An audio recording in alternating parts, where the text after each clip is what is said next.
Selamat petang saudara, hampir 2 pekan perang Iran dengan Amerika Serikat yang dibantu Israel tak kunjung mereda.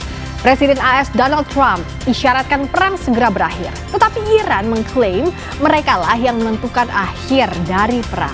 Sorotan lainnya, pemerintah dan DPR saudara tengah membahas soal haji di tengah perang Iran dengan AS dan Israel. Akankah perang di Timur Tengah ini memengaruhi keberangkatan haji Indonesia tahun ini? Selengkapnya kami bahas di Sapa Indonesia Malam. Saya Audrey Chandra. Dan saya Friska Clarissa. Inilah Sapa Indonesia Malam selengkapnya.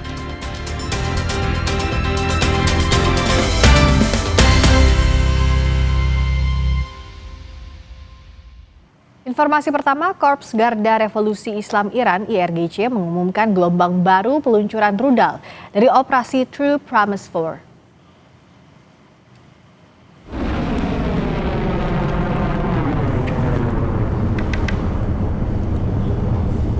Kami kutip dari media Iran, Press TV menyebut Korps Garda Revolusi Islam Iran meluncurkan rudal-rudal sebagai balasan terhadap sasaran target vital dan strategis Amerika Serikat dan Zionis Israel. Media Iran juga menuliskan pada Selasa waktu Iran, kantor Humas Korps Garda Revolusi Islam Iran mengumumkan gelombang ke-37 serangan telah diluncurkan.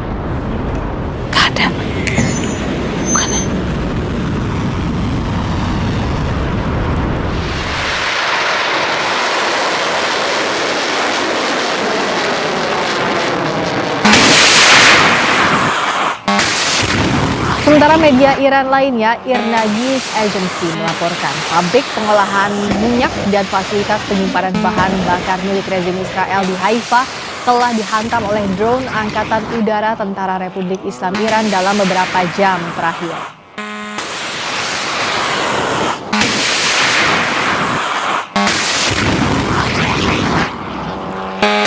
مردان نیروی هوایی ارتش جمهوری اسلامی ایران در پاسخ به تهاجم علیه انبارهای نفت با پهپادهای انهدامی، پالایشگاه نفت، گاز و مخازن سوخت رژیم صهیونیستی در حیفا را مورد هجوم قرار دادند.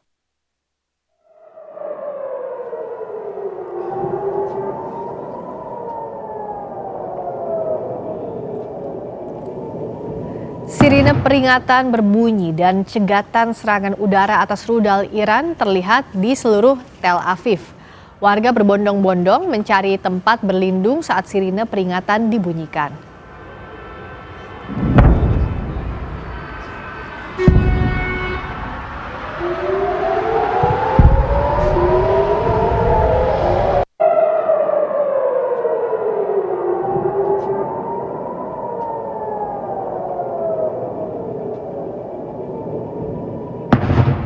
Saudara, Komando Pusat Angkatan Bersenjata Amerika Serikat merilis video yang diklaim serangan terhadap aset Angkatan Laut Iran. Serangan diklaim bagian operasi militer Epic Fury yang sedang berlangsung. Namun, lokasi serangan tidak diungkapkan. Presiden Amerika Serikat Donald Trump mengatakan lebih dari 50 kapal perang Iran telah dihancurkan.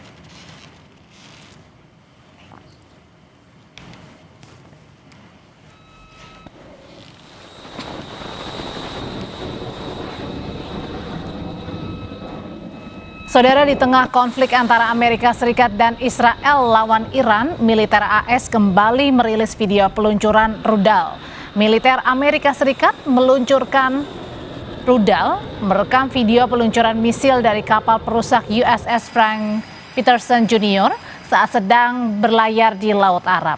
Sebelumnya, Presiden Amerika Serikat Donald Trump mengancam akan meningkatkan perang dengan Iran jika negara tersebut memblokir pengiriman minyak dari Timur Tengah.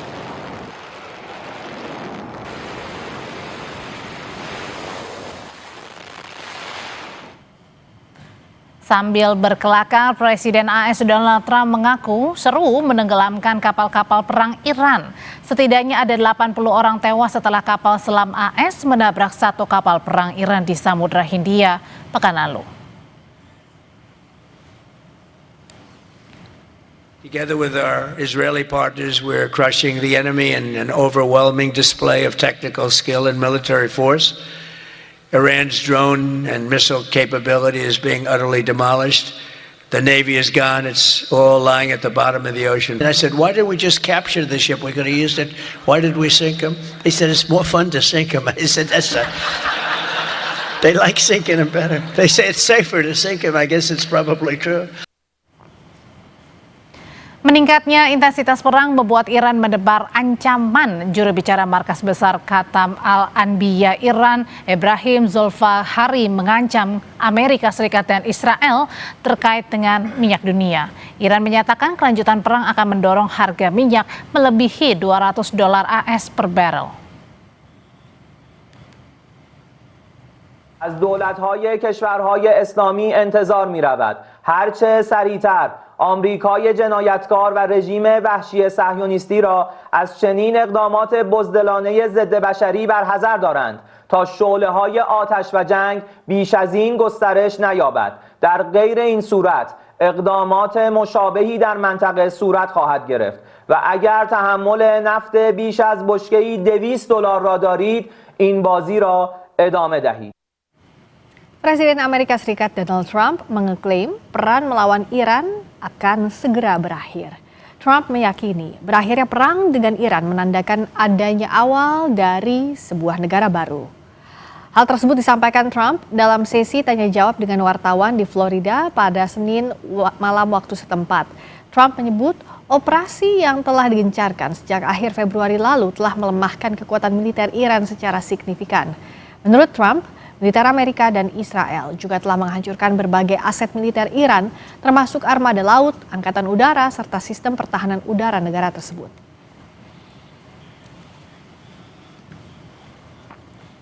I think you could say it both. It's the beginning of building a new country, but they have no Navy, they have no Air Force, they have no anti-aircraft equipment. It's all been blown up. They have no radar.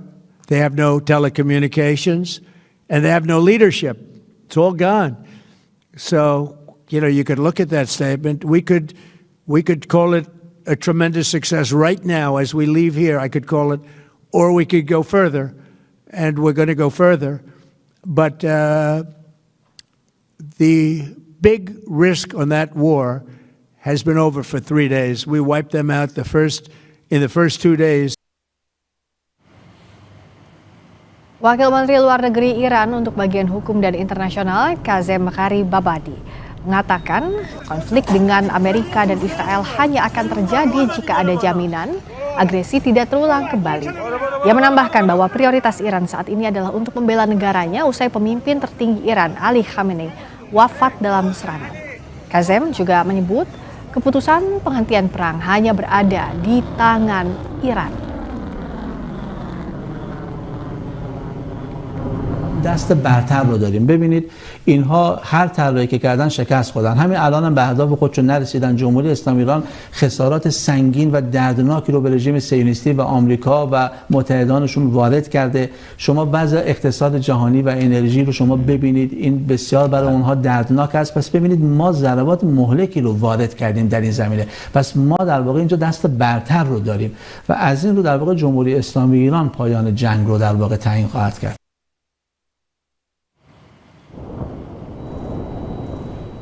Ledakan besar mengguncang ibu kota Lebanon, Beirut, pada Selasa waktu setempat.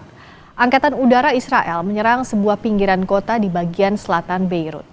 Serangan ini terjadi setelah militer Israel memperingatkan warga bahwa mereka akan menyerang sejumlah titik di selatan Beirut dengan alasan kelompok militan Hizbullah aktif di sekitar wilayah tersebut. Serangan ini juga terjadi setelah lebih dari selusin serangan menghantam pinggiran selatan Beirut yang sebagian besar menargetkan bangunan yang menampung kantor cabang keuangan Hizbullah yang dikenal sebagai Al-Qard Al-Hassan.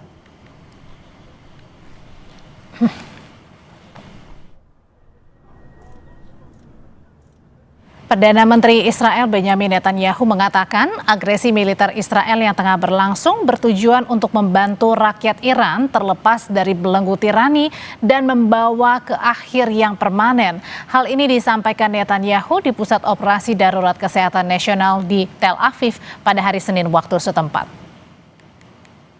את העם האיראני לפרוק את עול העריצות, בסופו של דבר זה תלוי בו, אבל אין ספק בפעולות שנעשו עד עכשיו, אנחנו שוברים להם את העצמות, ועוד ידנו נטויה. אם נצליח יחד עם העם האיראני, אז אנחנו נביא לסיום פרמננטי, במידה שיש דברים כאלה בחיי אומות, אנחנו נביא לשינוי, וכבר מביאים לשינוי כביר במעמדה של ישראל. חלק מהמאבק הזה, חלק גדול זה בצד ההתקפי, חלק עצום זה בצד ההגנתי. בצד ההגנתי זה קודם כל, לפני כל דבר אחר, רצון העם, הכוח של האזרחים. הכוח של האזרחים זה כוח של גם מי שמטפל באזרחים וזה אתם.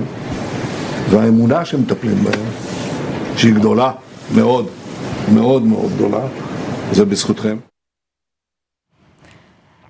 Sementara Korps Garda Revolusi Iran bilang mereka siap untuk setidaknya perang skala penuh intensitas tinggi selama 6 bulan dengan kecepatan saat ini.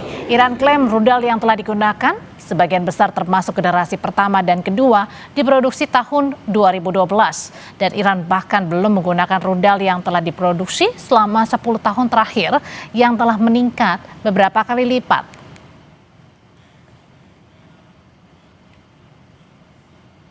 در تسلیحات هم در راهبرد هم در تاکتیک ابتکار عمل ذراتخانه موشک‌های سنگین بالستیک کروز انواع پهباد و شناورهای تهاجمی متناسب با یک جنگ گسترده یک جنگ تمام عیار یک جنگ طولانی تامین شده. Panglima TNI Jenderal Agus Subianto menegaskan pemberlakuan status siaga 1 untuk menguji kesiapan personel di lapangan. Panglima TNI Jenderal Agus Subianto menyebut instruksinya dalam status siaga 1 merupakan hal yang biasa.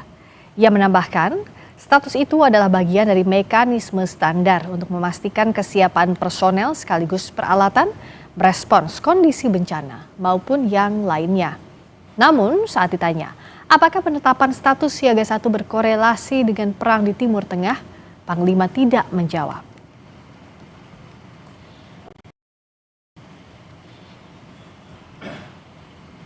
Indonesia statusnya siaga 1. Ya, kita menguji kesiapsiagaan personel dan material. Jadi hal yang biasa. Bukan karena adanya eskalasi konflik di Timur Tengah berarti. Oke, terima kasih ya. Sempat ramai konvoy kendaraan taktis di Monas itu dikaitkan dengan status Ya itu menguji kesiapsiagaan personil dengan materialnya.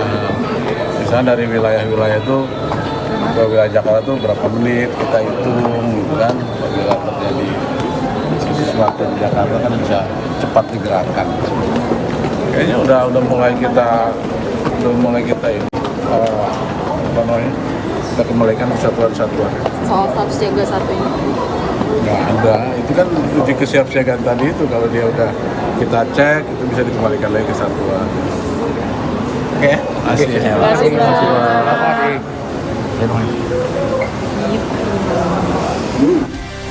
Mantan Menteri Koordinator Bidang Politik Hukum dan Keamanan Mahfud MD menyatakan masyarakat berhak mendapat penjelasan terkait penetapan status siaga 1 bagi seluruh jajaran TNI. Mahfud menambahkan pemerintah perlu menyampaikan informasi tersebut ke publik karena hal itu merupakan kewajiban konstitusional. Namun begitu, Mahfud menambahkan ada kemungkinan informasi tidak dapat langsung dibuka jika berpotensi membahayakan negara. Belum ada duanya, sudah 1 ini kan kita tidak tahu alasannya, kan tidak diumumkan karena apa gitu. Kalau alasannya misalnya, wah ini mau ada demo besar-besaran gitu. Masa sampai biasa siaga 1 waktu zaman saya Menko Polhukam kan beberapa kali tuh demo besar-besaran, beberapa kali. Tapi enggak sampai siaga 2 aja enggak. Kalau perlu diumumkan tuh kewajiban konstitusional. Rakyat Indonesia berhak mendapat informasi yang sejelas-jelasnya, kan ada tuh di pasal 18F kan, sudah ada itu. Mendapat informasi, menyampaikan informasi, menganalisis gitu. Nah, kecuali ada sesuatu yang akan membahayakan, karena informasi itu ada yang dirahasiakan dulu, ada yang langsung dibuka kan. Itu presiden lah yang tahu. Presiden kelima Megawati Soekarno Putri menerima Duta Besar Republik Islam Iran untuk Indonesia Muhammad Borujerdi di kediaman Megawati di Menteng, Jakarta Pusat kemarin. Dalam pertemuan, Megawati mengucapkan selamat atas penunjukan Mojtaba Khamenei sebagai pemimpin tertinggi Iran yang baru menggantikan mendiang ayahnya Ayatollah Ali Khamenei.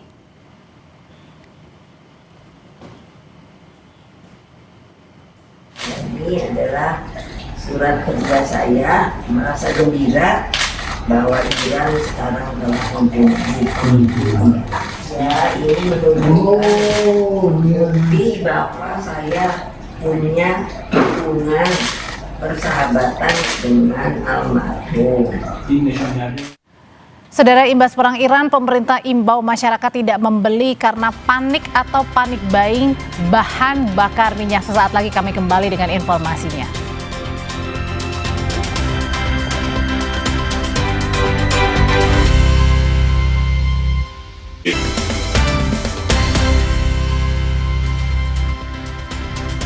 Saudara, Garda Revolusi Iran melarang ekspor minyak dari kawasan Timur Tengah ke negara-negara mitra Amerika Serikat dan Israel selama konflik berlangsung. Sejak serangan terjadi pada 28 Februari lalu, lintas pelayaran di Selat Hormuz juga terganggu. Padahal Selat Hormuz adalah jalur terpenting distribusi minyak dari kawasan Teluk Persia ke berbagai negara di dunia, dan kini Iran mengancam akan melarang ekspor minyak. اینی با تاکید بر اینکه نیروهای مسلح ایران اجازه صادرات 1 لیتر نفت از منطقه را تا اطلاع ثانوی به طرف متخاصم و شرکایش نمیدهد گفت چرا به مردم آمریکا حقیقت را نمیگویید که همه زیرساخت‌های نظامی آمریکا در منطقه Sejumlah tempat pengisian BBM di Hanoi, Vietnam dipadati pembeli setelah harga BBM mengalami kenaikan signifikan. Panic buying menjadi imbas konflik Timur Tengah yang masih terjadi. Antrean sepeda motor dan mobil terjadi di sejumlah tempat pengisian BBM di Hanoi. Sebagian SPBU tutup akibat kehabisan pasokan. Harga BBM di Hanoi naik dalam beberapa hari terakhir, yakni menjadi 29.120 dong Vietnam per liter atau sekitar 18.713 rupiah per liter. Setidaknya ada 7 SPBU di Hanoi telah membatasi penjualannya di tengah kekurangan pasokan BBM. Dilansir dari APTN, Perdana Menteri Vietnam telah menghubungi rekan-rekannya di Kuwait, Qatar, dan UEA untuk mengamankan pasokan bahan bakar dan minyak mentah tambahan. Pemerintah Vietnam juga mengimbau penerapan pengaturan kerja dari rumah untuk menghemat pasokan BBM di negaranya. Thì cái việc này khiến cho cái giá xăng dầu không chỉ riêng ở Việt Nam mà nó còn ảnh hưởng đến cả toàn thế giới. Thì đây là lần đầu tiên mà mình phải xếp hàng đổ xăng lâu như thế này. Mình đứng đây từ lúc 6:30 và bây giờ như hơn 7 giờ rồi mà vẫn chưa được đổ. Thì mình mong muốn là đợt này trong cây xăng này mình được đổ đầy bình, không như một số cây xăng khác. Fenomena panik buying juga terlihat di SPBU wilayah Kabupaten Karo, Sumatera Utara. Warga mengantre membeli BBM karena khawatir pengaruh dampak perang terhadap ketersediaan BBM.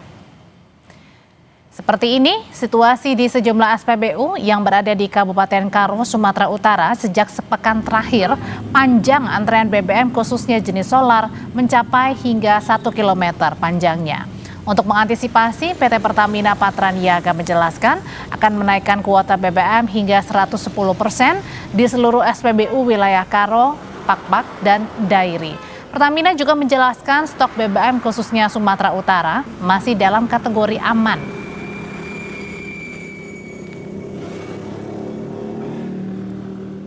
Itu stoknya aman, 14 hari namun ada terus kapalnya masuk. Jadi ke masyarakat tidak perlu panik.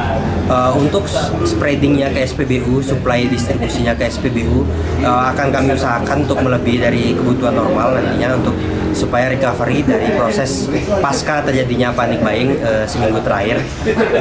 Kami akan supply lebih banyak nanti ke SPBU Karo, Dairi, dan Papua Barat. Bang, direncanakan proses recovery kami akan targetkan di 110%. Menteri Energi dan Sumber Daya Mineral Bahlil Lahadalia mengimbau masyarakat tidak melakukan pembelian karena panik atau panic buying bahan bakar minyak. Menurutnya stok BBM nasional masih aman dan distribusinya terus berjalan karena pasokan minyak bukan hanya bergantung dari kawasan Timur Tengah. Ikan kita, minyak kita itu aman, jadi nggak perlu ada panik, nggak perlu. Supply lancar. Kita itu ambil dari Middle East itu minyak mentahnya, bukan minyak jadi, crude-nya, bahan bakunya itu 20-25%. Tapi saya sudah dapat penggantinya.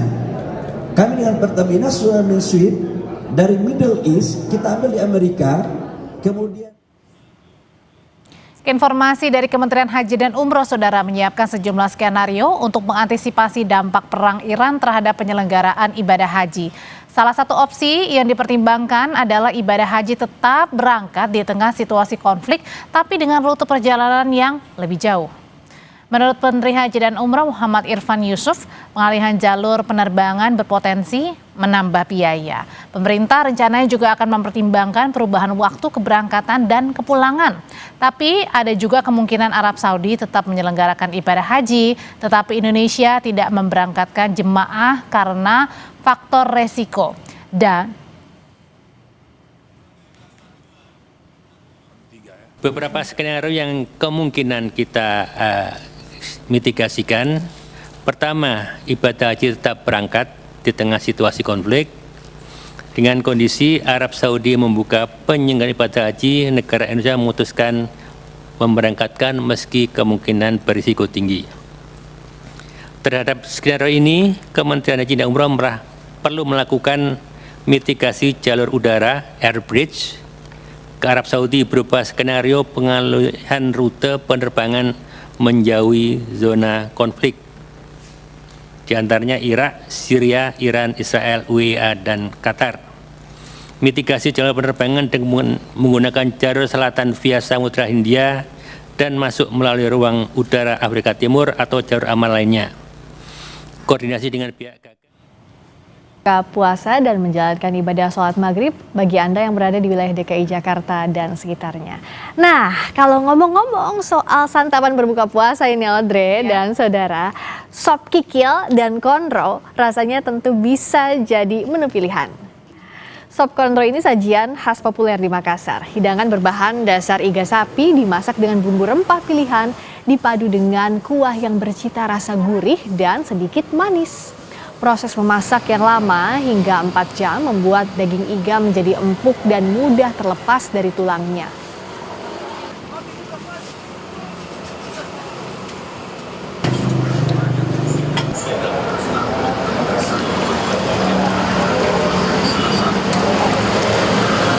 Selain sop konro, ada juga nasi kebuli yang menjadi salah satu menu banyak dicari orang saat momen berbuka puasa di Bali. Hidangan khas Timur Tengah dengan nasi berempah dan juga lauk ayam atau kambing menjadi pilihan karena cita rasanya yang khas tapi tetap ringan untuk dinikmati. Seperti ini misalnya nasi kebuli menjadi salah satu menu favorit masyarakat saat momen berbuka puasa di Bali. Hidangan khas Timur Tengah dikenal dengan cita rasa rempah yang kuat namun tetap terasa ringan sehingga nyaman dinikmati saat berbuka puasa. Selama bulan Ramadan, permintaan nasi kebuli di salah satu outlet di Kuta Badung ini mengalami peningkatan hingga 50% dibandingkan hari biasanya.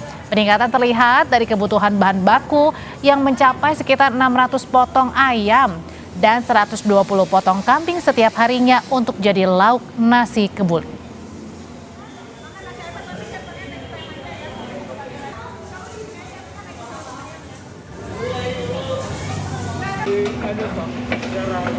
Kalau ini favorit saya nih, bakso yang kerap jadi menu buka puasa yang nikmat dan mengenyangkan. Nah, tempat makan di Binjai, Sumatera Utara menjual aneka macam menu bakso yang bisa jadi rekomendasi untuk berbuka puasa. Kita simak liputannya.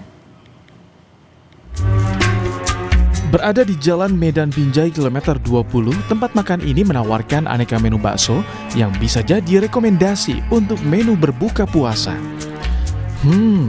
Dari penyajiannya saja sudah tampak rasa kaldu yang gurih dan kuah yang hangat di lidah. Tentu nikmat dan cocok untuk dijadikan santapan berbuka puasa. Ya saudara, ini dia beragam menu bakso yang sudah saya pesan. Yang pertama di sini saudara ada bakso volcano, kemudian ada bakso super komplit dan juga ada bakso hot plate. Saya ada bakso super komplit, sesuai namanya saudara, super komplit ya. Di sini ada bakso mulai dari ukuran kecil sampai dengan bakso yang berukuran besar. Juga terdapat cincangan daging sapi yang ukurannya cukup besar, kemudian ada potongan tahu dan juga ada pangsit goreng. Nah, yang terakhir ada menu bakso hot plate di sini. Dapat Anda lihat baksonya juga terdapat saus hot plate-nya, begitu juga dengan mie dan juga telur dan cincangan daging. Dan untuk melepas dahaga, saya juga sudah memesan es teler yang nantinya akan saya nikmati selesai menyantap semua menu ini. Dan juga karena sudah waktu berbuka puasa, saya sudah tidak sabar untuk menyantap semua menu makanan bakso ini. Nah, bagi Anda yang tertarik dan ingin berkunjung, bisa langsung saja datang ke Super Bakso Indonesia yang terletak di Jalan Medan Binjai, kilometer 20. Emir Syahpurba, Dedy Resik Ginting, Kompas TV, Binjai, Sumatera Utara. Tetap bersama kami di Sapa Indonesia Malam. Saudara, Iran membantah klaim Donald Trump perang segera berakhir. Kita bahas usai jeda di Sapa Indonesia Malam.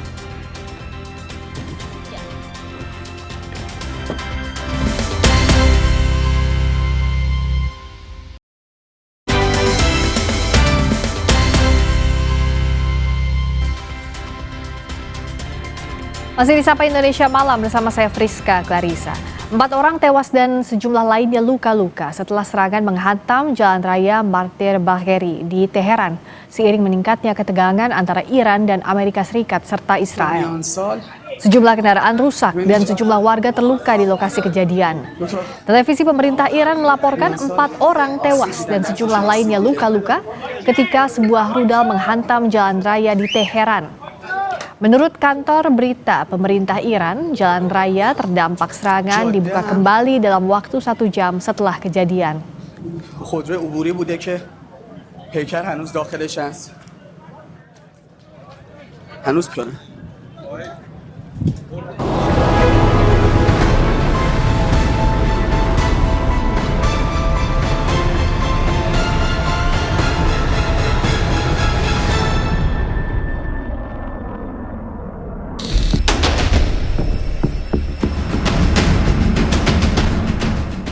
Hampir 2 pekan, perang Iran dan Amerika Serikat yang dibantu Israel masih berlangsung. Ketegangan tak kunjung mereda, bahkan merembet ke sekitar kawasan. Presiden Amerika Serikat Donald Trump mengklaim perang melawan Iran akan segera berakhir. Trump meyakini berakhirnya konflik menandakan adanya awal dari sebuah negara baru. Or is, quote, very complete, but your defense secretary says this is just the beginning. So which is it, and how long should Americans be prepared? Well, I think you for could this war say to it last both. for? It's the beginning of building a new country, but they have no Navy, they have no Air Force, they have no anti-aircraft equipment. It's all been blown up. They have no radar, they have no telecommunications, and they have no leadership. It's all gone. So, you could look at that statement. We could call it a tremendous success right now as we leave here. I could call it, or we could go further, and we're going to go further. But the big risk on that war has been over for 3 days. We wiped them out in the first 2 days.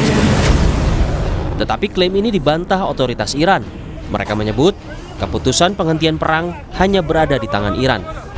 ما الان دست برتر رو داریم. ببینید اینها هر طلایی که کردن شکست خوردن. همین الان هم به اهداف خودشون نرسیدن. جمهوری اسلامی ایران خسارات سنگین و دردناکی رو به رژیم صهیونیستی و آمریکا و متحدانشون وارد کرده. شما وضع اقتصاد جهانی و انرژی رو شما ببینید، این بسیار برای اونها دردناک است. پس ببینید ما ضربات مهلکی رو وارد کردیم در این زمینه. پس ما در واقع اینجا دست برتر رو داریم و از این رو در واقع جمهوری اسلامی ایران پایان جنگ رو در واقع تعیین خواهد کرد. Sementara itu menurut sekutu Amerika, Israel, agresi militer yang tengah berlangsung bertujuan untuk membantu rakyat Iran terlepas dari belenggu tirani dan membawa ke akhir yang permanen. השאיפה שלנו להביא את העם האיראני לפרוק את עול העריצות, בסופו של דבר זה תלוי בו, אבל אין ספק שבפעולות שנעשו עד עכשיו אנחנו שוברים להם את העצמות. ועוד ידנו נטויה. אם נצליח יחד עם העם האיראני, אז אנחנו נביא לסיום פרמננטי, במידה שיש דברים כאלה בחיי אומות, אנחנו נביא לשינוי, וכבר מביאים לשינוי כביר במעמדה של ישראל. חלק מהמאבק הזה, חלק גדול זה בצד ההתקפי, חלק עצום זה בצד ההגנתי. בצד ההגנתי זה קודם כל, לפני כל דבר אחר, רצון העם, הכוח של האזרחים. כוח של האזרחים זה כוח של גם מי שמטפל באזרחים זה אתם. והאמונה שמטפלים בהם, שהיא גדולה מאוד, מאוד מאוד גדולה, זה בזכותכם. Apapun alasan Amerika dan Israel, Iran memutuskan untuk tetap melawan. Bahkan menebar ancaman terkait minyak dunia yang akan membuat harganya melambung tinggi jika perang terus dilanjutkan. دولت‌های کشورهای اسلامی انتظار می‌رود هرچه سریعتر آمریکای جنایتکار و رژیم وحشی صهیونیستی را از چنین اقدامات بزدلانه ضد بشری برحذر دارند تا شعله‌های آتش و جنگ بیش از این گسترش نیابد. در غیر این صورت اقدامات مشابهی در منطقه صورت خواهد گرفت و اگر تحمل نفت بیش از بشکه‌ای $200 را دارید این بازی را ادامه دهید.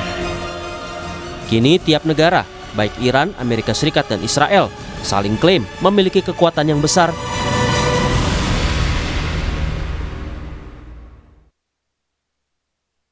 Lalu bagaimanakah akhir perang Iran dengan Amerika dan sekutunya? Segera berakhir seperti klaim Donald Trump atau Iran yang akan menentukan? Dan bagaimana Amerika Serikat merespons ancaman Iran soal harga minyak dunia? Kita akan bahas bersama dengan dosen hubungan internasional BINUS University, Tia Bariatul Kiptiah, dan juga nanti akan segera bergabung Zulfan Lindan, WNI yang baru saja dipulangkan dari Iran dan tiba di tanah air sore kemarin. Selamat malam Mbak Tia. Selamat malam Mbak Friska. Kalau sekarang itu tampaknya cyber semakin kencang antara Amerika Serikat maupun Iran. Sebenarnya kalau kita mengamati, di mana posisi perang, strategi perang antara Iran dan Amerika? Ya sebetulnya ini kan sudah ada keluar statement ya bahwa perang akan dihentikan. Itu statement tersebut awalnya adalah keluar dari Presiden Donald Trump. Ya. Jadi mudah-mudahan harapan publik internasional perang ini betul-betul segera berakhir kalau bisa kita nawar begitu ya Mbak Priska. Ya. Itu sebelum Idul Fitri begitu ya. Prediksi saya mungkin ya 1 atau 2 pekan ke depan mudah-mudahan berakhir, karena berdasarkan analisis saya dari awal saya menyatakan bahwa yang bisa mengakhiri perang ini adalah hanya Presiden Donald Trump begitu ya. Jadi memang kendali ada di Presiden Donald Trump.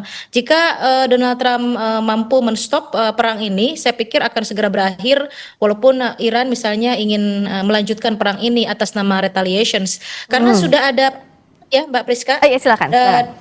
Ya, Donald Trump sudah ada pembicaraan dengan pihak Putin juga. Artinya memang sudah ada komunikasi politik antara Donald Trump dengan pihak aliansi Iran. Jadi kalaupun Iran akan melanjutkan retaliation ini atau pembalasan ini terhadap Amerika Serikat dan Israel, tapi saya pikir mudah-mudahan Rusia dan Cina itu ikut andil dalam menstop perang ini, Mbak Priska. Di sisi lain juga kan Iran bilang bahwa yang akan menentukan termin perangnya, yang akan menentukan kapan akhir perangnya adalah Iran.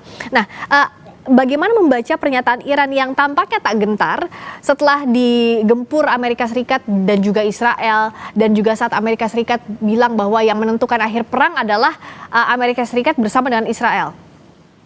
Ya itu kan hanya pernyataan politik ya, karena memang posisinya Iran itu adalah kan sedang diserang atau yang pertama kali diserang, dan tentu Iran untuk mempertahankan sovereignty, kedaulatannya, martabatnya, dan apalagi ini yang dibunuh bukan hanya seorang pimpinan negara tapi juga seorang pimpinan ideologi. Tentu ini Iran harus keras terhadap Amerika Serikat, tapi kerasnya sikap Iran tersebut bisa jadi melemah ketika ada deal-deal politik lain. Misalnya ada tekanan dari Rusia, dari Cina, dan dari publik internasional yang berkaitan dengan harga minyak naik. Bisa jadi ini juga lama-kelamaan Iran akan melemah juga, dan saya pikir akan siap kembali ke meja perundingan begitu. Jadi kuncinya saya tetap pada analisis saya semula bahwa kunci dari berhentinya perang ini adalah di Donald Trump, Mbak Rizky, bukan di Iran. Ya, kuncinya di Trump karena yang memulai serangan ini juga Amerika Serikat ya Mbak Tia ya. betul. Dan saat ini sudah bergabung juga di studio Kompas TV Zulfan Lindan, politisi senior yang juga salah satu WNI yang baru saja dipulangkan dari Iran dan tiba di tanah air kemarin sore. Pak Zulfan, apa kabar? Baik, alhamdulillah sehat. Sehat. Kemarin sudah pulang dari Iran. Boleh diceritakan proses evakuasinya seperti apa sih pada saat itu mulai dari Iran dipulangkan ke tanah air? Ya, proses evakuasi saya kira kalau prosesnya berjalan lancar ya. Dan pasti ada beberapa yang mencekam lah. Misalnya sebelum kita berangkat, kita kan di KBRI dikumpul ya. 32 orang. Itu di atas kedutaan seperti dekat sekali bom itu. Rudal itu ada 10. Terasa dekat sekali rudal itu di goyang kok. KBRI. Oh. Itu getar itu KBRI itu kan. Ya. Tapi jatuhnya kira-kira di antara 800 meter 1,5 kilo lah. Cuman kita semua tenang aja karena dubesnya juga Pak Roy itu membuat kita tenang kan. Nggak usah ke bunker dia bilang, sini aja. Oh, jadi posisinya waktu itu tidak sampai ke bunker ya Pak Zulfan? Kita nggak masuk ke bunker di lantai 2 ya. Di lantai basement juga, basement 1 lah gitu. Jadi ya kita nggak ada situasi gitu kan pasrah. Takut juga percuma ya kan, gembira udah pasti nggak. Iya betul, karena dalam kondisi seperti itu penuh dengan ketidakpastian ya Pak Zulfan. Ketidakpastian ya, kita terima aja apa adanya lah keadaan itu. Jadi tidak panik, tidak mengeluh.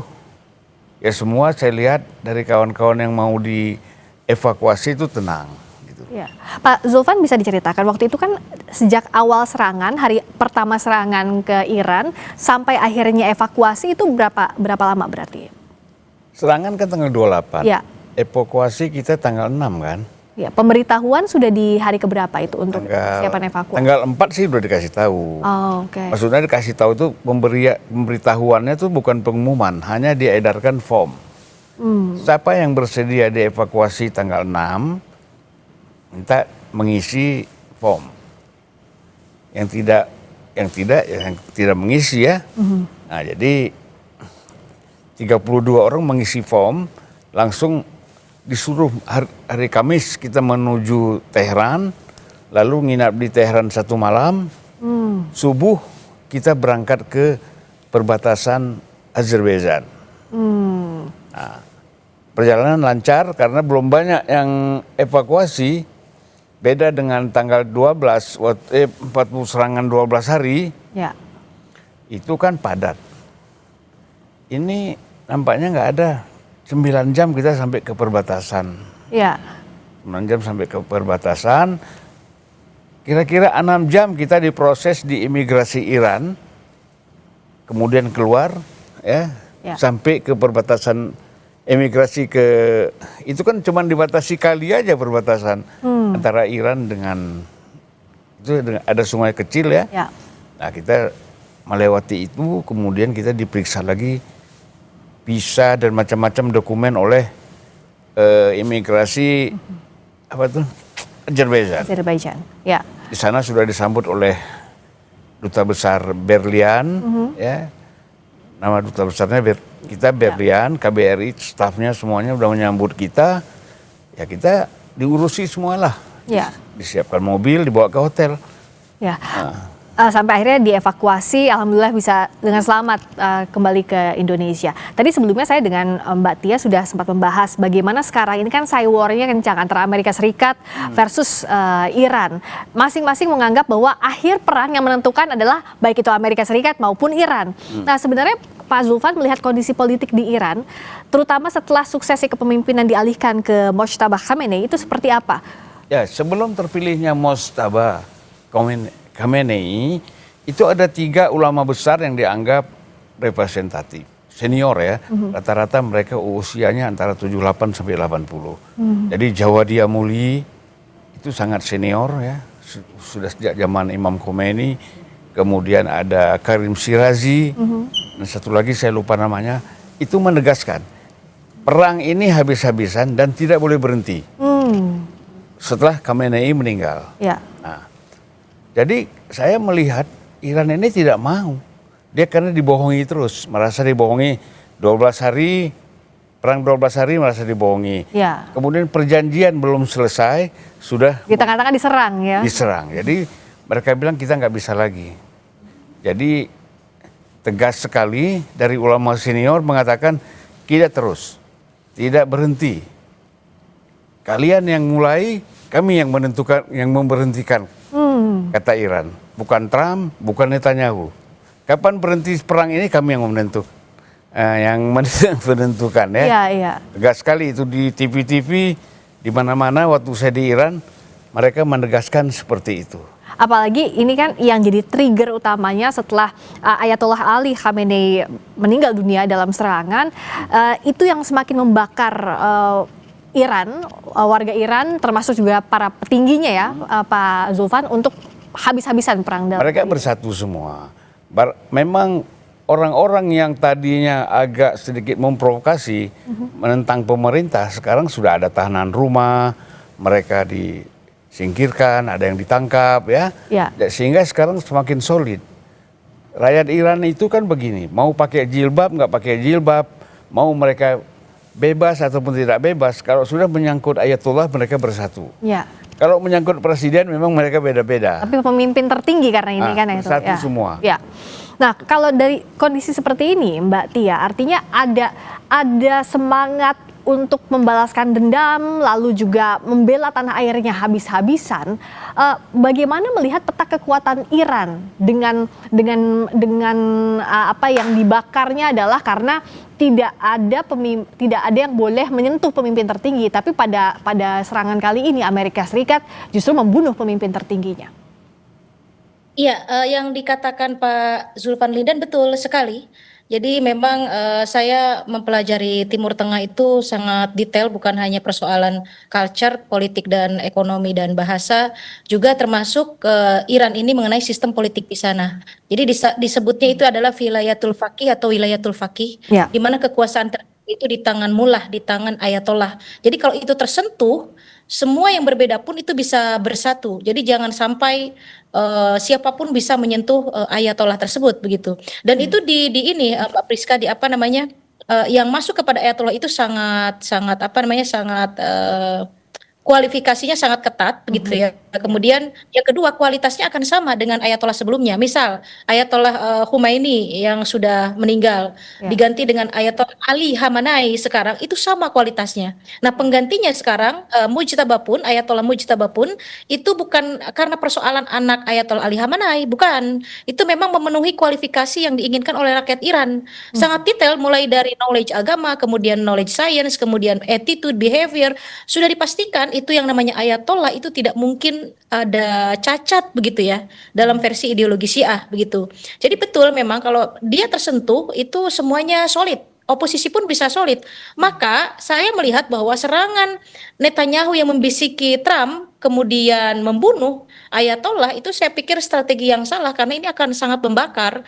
Hanya saja mungkin dari segi hubungan internasional saya melihat bahwa perang tetap selesai, karena saya paham sekali bagaimana kondisi perasaan rakyat Iran begitu ya dengan terbunuhnya Ayatollah. Kalau support sistemnya itu sudah mencoba cooperate dengan pihak Washington DC, saya pikir ini tensi akan menurun begitu. Jadi tetap saya pada dasarnya Trump itu adalah kuncinya. Amerika adalah kuncinya. Kalau mau berhenti perang dan ada deal-deal tertentu dan memastikan bahwa Amerika dan Israel tidak berbohong dan Amerika tidak terprovokasi lagi oleh Netanyahu, mudah-mudahan bisa kembali ke meja perundingan, karena efeknya terhadap ekonomi global luar biasa perang ini. Kenapa sekarang tokoh sentralnya adalah Mujtaba Khamenei sebagai pemimpin tertinggi, selain menggantikan posisi Ayatollah Ali Khamenei, juga kita lihat bagaimana respons Amerika Serikat maupun Israel. Trump tidak happy. Netanyahu bilang bahwa ini masih pemimpin yang tiran begitu, sehingga harus diganti sesuai dengan kualifikasinya. Nah, tapi sampai sekarang pun Mujtaba Khamenei belum pernah muncul ke publik. Apa yang Pak Zulfan baca? Kita bahas saja dari Sapa Indonesia Malam. Kami segera kembali.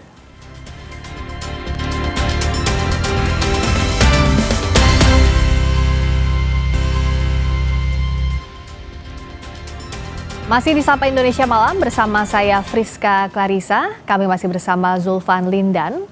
Politisi senior yang jadi WNI yang baru saja dipulangkan dari Iran dan tiba di tanah air kemarin sore juga masih bergabung dosen hubungan internasional Binus University, Tia Mariatul Kiptiah. Menyambung pertanyaan tadi bahwa yang jadi sosok saat ini dituju adalah Mojtaba Khamenei. Ya. Sampai sekarang belum ada kemunculannya. Apa yang bisa kita lihat dari strategi Iran ini? Ya, jadi sekarang ini yang berperan aktif dalam rangka peperangan ini kan, itu sudah ada presiden. Kemudian ada ulama senior namanya Ayatollah Arafi. Yang ketiga yaitu dari Jaksa Agung lah semacam itu mereka mengatur. Nah, sementara fatwa terakhir ada di Mujtaba. Dan jangan lupa kita di sana di lingkungan Mujtaba dan Khamenei dulu itu ada Ali Larijani. Itu dulu ketua parlemen, lalu sekarang menjadi penasihat keamanan dan pertahanan dari Ayatollah, ya kan? Sampai sekarang dia bekerja terus. Nah, saya kira tidak terlalu penting sekarang itu kemunculan daripada Mujtaba. Jadi mereka tetap berkoordinasi dengan presiden, lalu menteri luar negeri, yang kemudian komandan Pasdaran. Nah, itu semuanya mereka tetap berembuk berpikir bagaimana penyerangan dilakukan, taktik-taktik, strategi. Saya kira kalau ini kan begini, Iran itu tahu betul kekuatan Amerika kan pada pangkalan-pangkalan itu. Ya. Makanya pangkalan di Bahrain, di Saudi, di Emirat, di Qatar itu diserang dulu. Bahkan Turki sempat kena satu rudal. Ya kan? Kalau Azerbaijan, Iran tidak mengakui bahwa itu rudal mereka. Mereka bilang itu rudal Israel. Oke lah ya gitu. Jadi tinggal sekarang Amerika itu juga pangkalan di Israel tidak bisa digunakan. Jadi satu-satunya jalan untuk menyerang Iran itu adalah kapal induk. Ya. Kapal induk juga kena rudal. Ya. Jadi sebenarnya dari segi udara memang semakin lemah. Sementara kan Iran ini banyak sekali, mungkin puluhan ribu tuh rudalnya masih disimpan. Nah, jadi mereka siap untuk itu. Di samping armada lautnya yang kita lihat kapal-kapal kecil yang tersembunyi itu memang siap mereka bertarung di laut. Kalau di darat, Amerika sudah mencoba terjun di daerah Kurdi, perbatasan Iran, yang disebut Erbil, ya. Sudah sempat terjun, tapi mereka semuanya ditembak, banyak yang mati. Ya. Jadi akhirnya ditunda lagi serbuan darat ini, karena Iran sudah tahu. Karena ya akan kontraproduktif, lebih sulit justru ya kalau masuk ke serangan darat. Kalau lawan, saya ingat itu kata Francis Fukuyama ya, mengatakan kalau kamu melawan Iran, selama dia masih Syiah yang ideologis, teologis, kamu nggak bakal menang. Berapa tahun pun perang nggak bakal menang. Oleh karena itu kata dia, sama Iran ini jangan perang. Kamu ciptakan dulu mereka menjadi orang yang sekuler. Sebagaimana Azerbaijan, 90% Syiah sekuler. Jadi artinya yang coba diganggu itu ya, tapi bukan lewat perang. Tapi kalau bicara soal perang ini artinya Mojtaba Khamenei dia masih punya kendali, tidak muncul bisa jadi ini strategi untuk keamanan dan keselamatan agar tidak mengulang. Ya, sebenarnya dari segi Mujtaba tidak ada ketakutan, karena mereka diajarkan tidak boleh takut kepada mati. Kalau dia sembunyi, berarti dia takut mati. Sebenarnya Ayatollah Ali Khamenei mengatakan ketika diminta dia masuk ke bunker, ya, dia bilang rakyat Iran semuanya masih di luar. Masa saya masuk bunker? Ya kan? Yang kedua, saya tidak boleh menghindari kematian. Dia nggak mau menghindari karena kematian. Posisinya pada saat itu ya sudah di kantornya sudah saja. Di situ aja. Ya. Jadi Mujtaba juga seperti itu sikapnya. Nah, dalam kondisi seperti ini, Mbak Tia, bagaimana kalau kita melihat saat ini kan Iran tampaknya masih sendirian pun berkomunikasi dengan Vladimir Putin, Presiden Rusia, ataupun dengan China itu tidak ada komunikasi yang intens membantu secara real begitu dalam kondisi perang. Nah, bagaimana sebenarnya yang harus dilakukan Iran? Karena ini akan jadi, kalau kita nggak tahu sampai kapan, tapi bisa jadi perang yang panjang meskipun Amerika kekuatannya juga sudah banyak diganggu oleh Iran. Nah, apa yang bisa dilakukan oleh Iran dan siapa yang bisa membuka pintu ini? Saat ini komitmen Iran cukup tegas ya, terus melanjutkan perang. Itu tadi yang saya jelaskan karena yang diganggu itu adalah seorang ayatollah. Ya. Jika yang terbunuh di Suriah kita tahu Mbak Priska bagaimana brigadir jenderalnya juga terbunuh di Suriah. Kemudian berikutnya juga banyak pimpinan tertinggi Iran terbunuh. Tapi masyarakat Iran saat itu masih silent, hanya berupa kutukan. Tapi ketika seorang ayatollah diganggu, ini beda hal, beda masalah. Itu retaliation itu akan terus dilanjutkan begitu ya.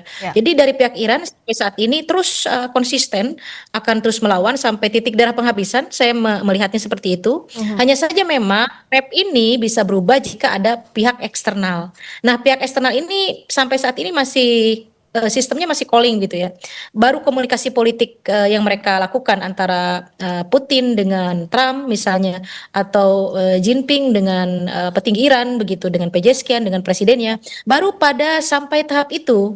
Artinya memang sampai pada bisa menghentikan retaliation-nya Iran. Sementara Amerika Serikat sudah mulai berhitung bagaimana kondisi domestik di Amerika. File Epstein sekarang cukup mengganggu Trump. Yang kedua, bagaimana demonstrasi terus-terusan yang anti terhadap penyerangan terhadap Iran, terhadap perang dengan Iran begitu. Bahkan mereka sudah menyatakan bahwa mereka standing with the Iranian. Ini bahaya sekali untuk kondisi politik domestik Amerika. Makanya Trump mulai berhitung. Sementara Iran tidak berhitung, terus saja melakukan retaliation, melakukan pembalasan. Sementara belum ada yang bisa meredam emosinya Iran ini. Ya, Mbak Priska. Ya, ini juga menarik karena Donald Trump sejak awal pun meskipun di Kongres pada akhirnya tidak menghentikan perang ini, tapi kan keterbelahan di publik Amerika itu sudah nyata terjadi, Pak Zulfan. Nah, apalagi kalau Iran bilang emangnya Amerika kuat nahan sampai 200 USD per barrel. Ini kan jadi ancaman besar untuk Amerika Serikat. Bagaimana? Ya, jadi pertama Amerika itu sudah gagal dengan prediksinya ya. Dengan demonstrasi besar-besaran dia mengharapkan rezim ini jatuh. Kan gitu. Ya. Nah, kemudian tidak jatuh, tapi ayatollahnya terbunuh, ya, wali fakihnya terbunuh, dan boneka-boneka yang diharapkan Trump bisa menggantikan ternyata tidak berhasil. Nah, jadi jalan satu-satunya perang. Nah, perang inilah adu panjang nafas ya. Saya kira kalau selama saya di sana saya dialog dengan ada ketemu ulama juga, ketemu intelektual, ketemu politisi. Mereka nggak mau berhenti. Kita tidak akan berhenti sampai napas terakhir, ya. Dan mereka yakin menang, karena Amerika kan jauh, gitu ya. Makanya yang dihabisi itu Tel Aviv, Israel. Ini kan proksi Iran belum semuanya turun, artinya baru Hizbollah. Nah, di Ardebil misalnya, di Arbil ya, di Irak itu ada Asad Sya'bi yang juga punya kekuatan seperti Hizbollah di Lebanon. Mereka sudah menghancurkan pangkalan-pangkalan Amerika di Irak. Bahkan yang namanya Basra itu kan minyak terbesar Irak yang dikuasai oleh Shell, Amerika, Inggris, sudah dihancurkan juga, terbakar. Jadi mereka juga bingung dari mana sumber minyak nanti untuk perang ini. Jadi memang strategi dari Iran dalam konteks ini boleh lah ya. Nah, itu tidak diperhitungkan oleh Trump.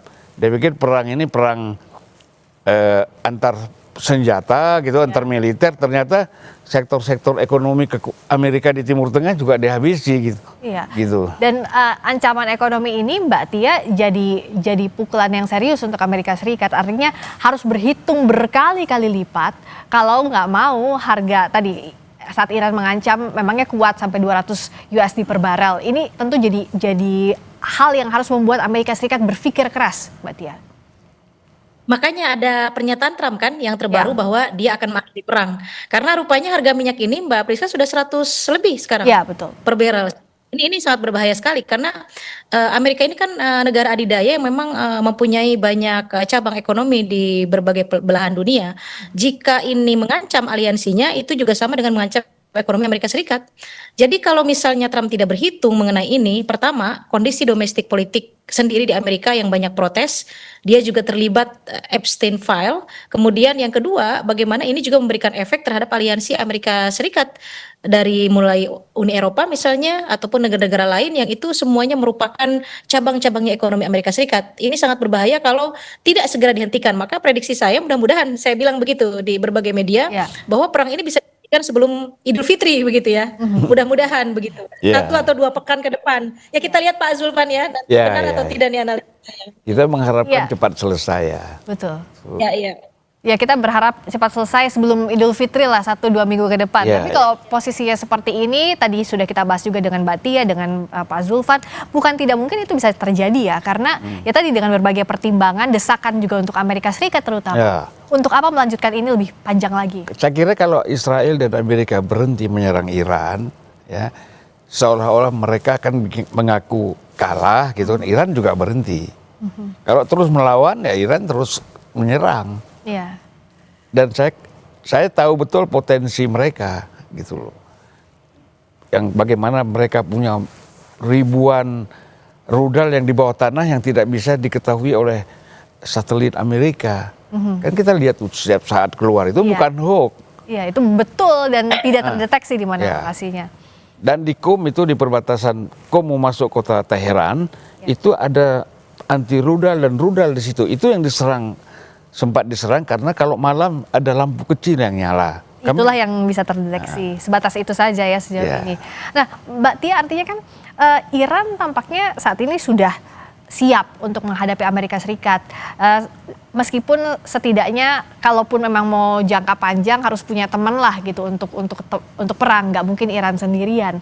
Tapi kalau kita lihat dari apa yang disampaikan Trump, apakah Amerika Serikat ini bisa berhenti tapi dengan skenario gengsi seperti ini misalnya, kami berhenti menyerang karena memang kami merasa Iran sudah kalah. Kan ini juga yang disampaikan Trump beberapa waktu terakhir ini kan ya, Pak Zulfan juga Mbak Tia, bahwa kami sudah menyerang kapal-kapal milik Iran, kapal perang kami sudah menyerang berbagai instalasi militer milik Iran. Itukah yang bisa jadi terjadi dalam waktu dekat ini, Mbak Tia? Ya, petanya kan begitu Amerika Serikat. Dengan siapapun dia berperang, kalau sudah mulai ada yang mengusik begitu ya, terutama kepentingan politiknya dan sudah mulai berhitung, dia akan menyatakan menang. Nah, jika kalau Amerika sudah menyatakan menang, berarti ada sesuatu. Ada sesuatu yang artinya dia akan menghentikan perang, tapi tidak ingin menyebut kalah begitu. Kalah secara telak sih tidak ya Mbak Priska. Hanya saja ada perhitungan-perhitungan lain itu tadi. Bisa jadi kalau terus dilanjutkan, ini juga bisa terjadi pemakzulan di dalam negeri Amerika Serikat sendiri. Karena tipis sekali kemarin. Waktu vote itu antara Demokrat dengan Republik itu beda 2 atau 3 suara begitu. Artinya ini sangat berbahaya sekali untuk Trump. Tapi Trump tidak akan pernah mengakui bahwa dia kalah.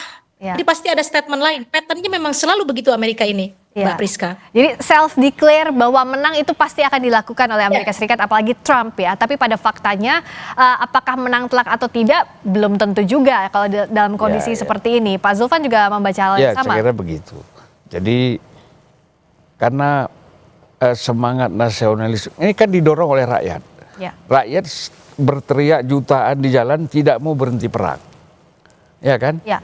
Ini bukan di tangan presiden. Bukan di tangan Menteri Luar Negeri, bukan di tangan militer juga untuk perang, di tangan Mojtaba. Mojtaba bilang perang terus. Karena dia pemimpin tertinggi militer, pemimpin tertinggi diplomasi luar negeri, juga presiden. Jadi kalau Mojtaba mengatakan perang terus ya perang.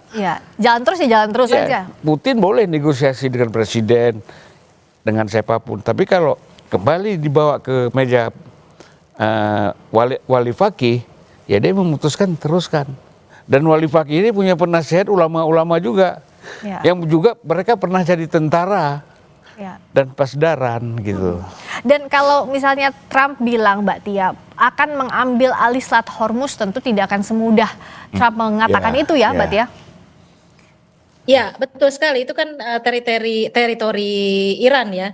Dan saya pikir ini Iran juga sudah mulai memilah mana yang boleh lewat gitu ya, mana yang boleh tidak. Bahkan ada satu kapal kalau tidak salah pernah dihantam rudal Iran juga, memang tidak dikehendaki untuk Selat Hormuz begitu. Jadi hak teritori Iran itu untuk menutup dan membuka, dan siapa yang berhak untuk lewat begitu, Mbak Priska. Dan itu tidak mudah ya. Trump statement silahkan statement saja. Tapi lihat kita nanti hasilnya seperti apa. Karena Iran juga tidak akan mungkin diam ketika Hormuz ini diambil alih oleh pihak Amerika Serikat.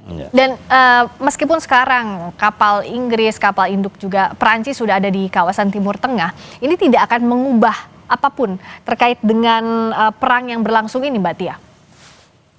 Ya, Macron kan sudah mulai ada pembicaraan dengan pihak Iran ya. Araghchi, Menteri Luar Negeri Iran pernah menyatakan itu, dan Macron juga sudah mulai aktif karena sudah terasa ini kenaikan harga minyak ini kan memang melewati Hormuz itu. Dan sekitar 20%-nya Mbak Priska itu kan melalui tank-tank minyak dari Timur Tengah itu ke arah Uni Eropa. Artinya mengancam juga perekonomian Uni Eropa. Maka mulai sekarang sudah pada bermunculan nih negara-negara Uni Eropa. Inggris sudah mulai enggan untuk join terhadap Amerika Serikat. Kapan Inggris tidak join atau membangkang? Baru kali ini. Kemudian Prancis juga pasif ya, tidak merespon keinginan Trump. Spanyol apalagi ya. Ya, Spanyol apalagi keras sekali, strict begitu ya. Jadi artinya apa? Mereka sekarang sudah memperhitungkan national interest atau kepentingan negara masing-masing. Uni Eropa sekarang sudah tidak peduli lagi dengan Amerika Serikat di bawah Trump. Apalagi kemarin persoalan Greenland itu tadi ya. Ya, membuat Uni Eropa kecewa dengan Trump. Jadi santai. Australia diprovokasi untuk ikut, tidak mau juga. Bahkan kita melihat bagaimana atlet dari Iran itu dikasih tiket asylum seekers gitu ya. Jadi memang semuanya itu sekarang dalam posisi tidak ada di pihak Amerika Serikat. Semuanya mementingkan bagaimana perekonomian mereka itu aman dengan Hormuz ini yang memang menjadi esensi untuk Uni Eropa begitu. Jadi itu yang membuat Trump juga mulai menyatakan wah kayaknya ini perang harus dihentikan begitu. Karena memang sudah tidak ada dukungan aliansinya gitu. Iya, karena kalaupun dilanjutkan ini akan sulit juga posisinya untuk Amerika Serikat dan Israel, apalagi secara domestik untuk kepentingan politiknya Trump. Lalu kalau dalam kondisi seperti ini Pak Zulfan, apa yang bisa dilakukan Iran dalam berstrategi menghadapi Amerika Serikat dalam kondisi saat ini? Ya, pertama mereka membangun soliditas di dalam negeri, ya kan, dan berhasil.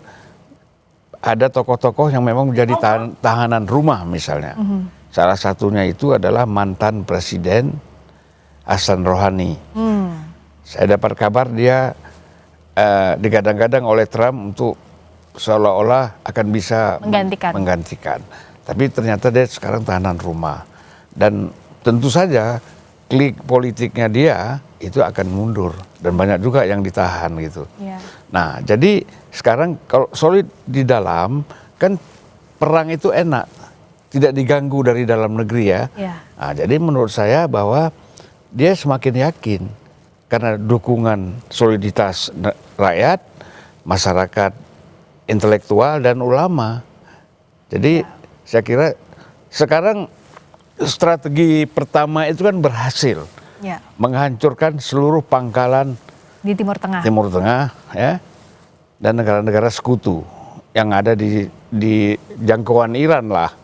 Nah, kemudian yang kedua, Ayatollah Khamenei itu pernah mengatakan, kami akan hapus Israel dari peta dunia. Nah, sekarang saatnya mereka melakukan itu, makanya Tel Aviv itu rata.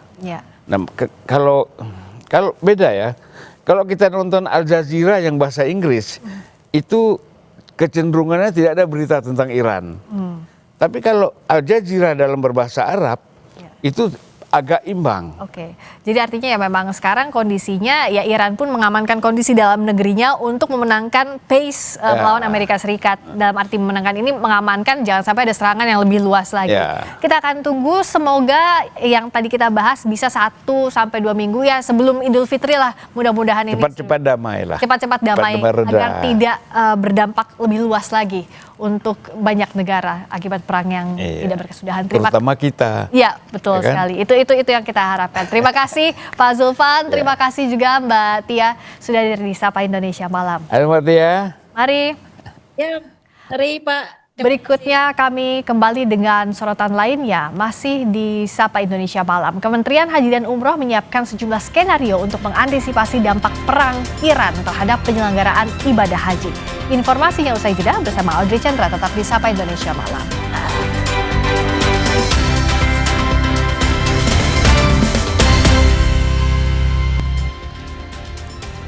Saudara, Komando Pusat Angkatan Bersenjata Amerika Serikat merilis video yang diklaim serangan terhadap aset Angkatan Laut Iran.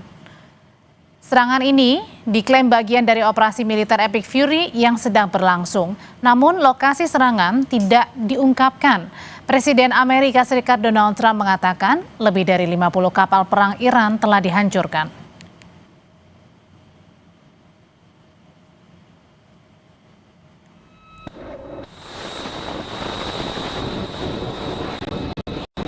Di tengah konflik antara Amerika Serikat dan Israel lawan Iran, militer AS kembali merilis video peluncuran rudal.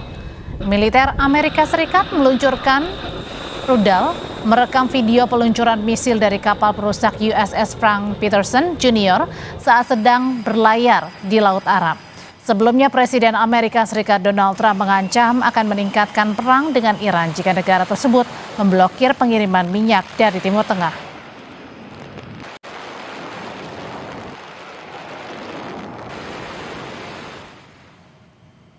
Dan sambil berkelakar, Presiden AS Donald Trump mengaku seru menenggelamkan kapal-kapal perang Iran.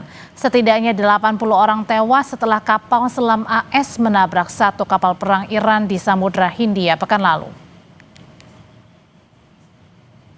Together with our Israeli partners, we're crushing the enemy in an overwhelming display of technical skill and military force.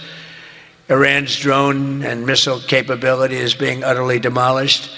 The Navy is gone. It's all lying at the bottom of the ocean. And I said, why didn't we just capture the ship? We could have used it. Why did we sink them? They said, it's more fun to sink them. I said, they like sinking them better. They say it's safer to sink them. I guess it's probably true. Meningkatnya intensitas perang membuat Iran menebar ancaman. Juru bicara Markas Besar Khatam Al-Anbiya Iran, Ebrahim Zolfahari, mengancam Amerika Serikat dan Israel terkait dengan minyak dunia. Iran menyatakan kelanjutan perang akan mendorong harga minyak melebihi $200 Amerika Serikat per barrel.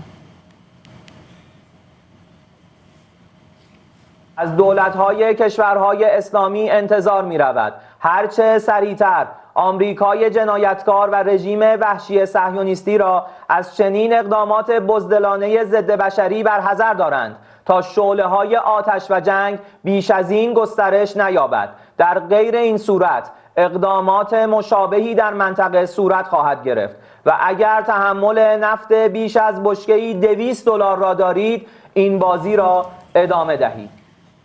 Kementerian Haji dan Umroh menyiapkan sejumlah skenario mengantisipasi dampak perang Iran terhadap penyelenggaraan ibadah haji. Salah satu opsi yang dipertimbangkan adalah ibadah haji tetap berangkat di tengah situasi konflik, tapi dengan rute perjalanan yang mungkin saja lebih jauh. Menurut Menteri Haji dan Umroh Muhammad Irfan Yusuf, pengalihan jalur penerbangan berpotensi menambah biaya. Pemerintah juga akan mempertimbangkan perubahan waktu keberangkatan dan kepulangan. Namun ada kemungkinan Arab Saudi tetap menyelenggarakan ibadah haji, tapi Indonesia tidak memberangkatkan jemaah karena faktor resiko. Dan jika ini terjadi, pemerintah akan melobi agar uang yang telah disetorkan tak hangus. Kawasan masih dinilai dinamis dan memerlukan beberapa skenario yang kemungkinan kita mitigasikan. Pertama, ibadah haji tetap berangkat di tengah situasi konflik. Dengan kondisi Arab Saudi membuka penyelenggaraan ibadah haji, negara Indonesia memutuskan memberangkatkan meski kemungkinan berisiko tinggi. Terhadap skenario ini, Kementerian Haji dan Umroh perlu melakukan mitigasi jalur udara air bridge ke Arab Saudi berupa skenario pengalihan rute penerbangan menjauhi zona konflik, di antaranya Irak, Syria, Iran, Israel, UEA, dan Qatar. Mitigasi jalur penerbangan dengan menggunakan jalur selatan via Samudra Hindia dan masuk melalui ruang udara Afrika Timur atau jalur aman lainnya. koordinasi dengan pihak GAGA, Arab Saudi sangat diperlukan untuk memastikan keselamatan zona penerbangan. Dampak dari pengalihan rute ini antara lain waktu tempuh semakin panjang. Jika jarak waktu tempuh semakin panjang, pesawat yang tidak memiliki jangkauan jarak jauh harus melakukan technical landing di negara ketiga. Dan tentu saja akan berakibat ke penambahan anggaran. Atau yang ketiga, merubah slot time penerbangan agar penerbangan tetap dapat berangkat dan pulang tepat sesuai jadwal yang ditentukan. Keempat, tentu seperti yang saya sampaikan tadi, berpotensi menambah biaya penerbangan akibat adanya penambahan jarak dan waktu tempuh karena pengalihan rute penerbangan. Saudara, polisi telah menangkap pelaku pembunuhan Ermanto Usman yang dibunuh di rumahnya di wilayah Bekasi, Jawa Barat beberapa waktu lalu.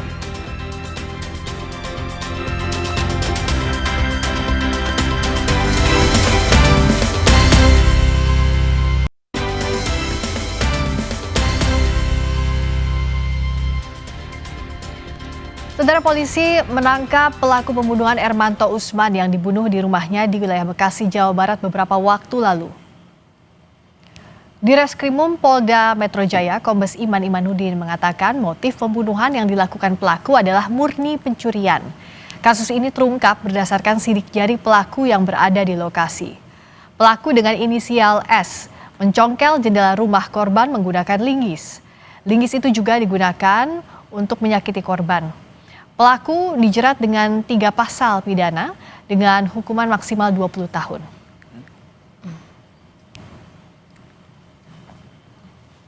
Yang bersangkutan diancam dengan ancaman pidana 458 ayat 1-nya 15 tahun, kemudian 458 ayat 3-nya 20 tahun, dan 479 ayat 3-nya 15 tahun.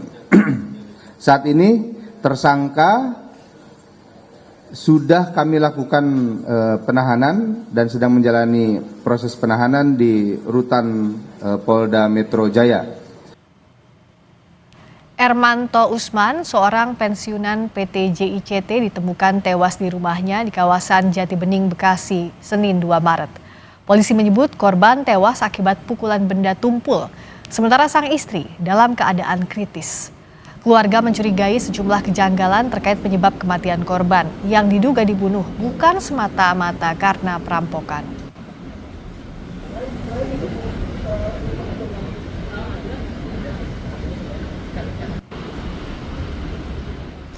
Terima kasih sudah menyaksikan Sapa Indonesia malam hari ini. Selalu cukupi kebutuhan hidrasi Anda pada saat sahur dan berbuka puasa dengan 3 botol air mineral 700 ml yang setara dengan 2 liter air untuk 1 hari puasa pasti sejuknya. Saya Audrey Chandra. Dan saya Friska Clarissa. Terima kasih. Selamat malam. Sampai jumpa.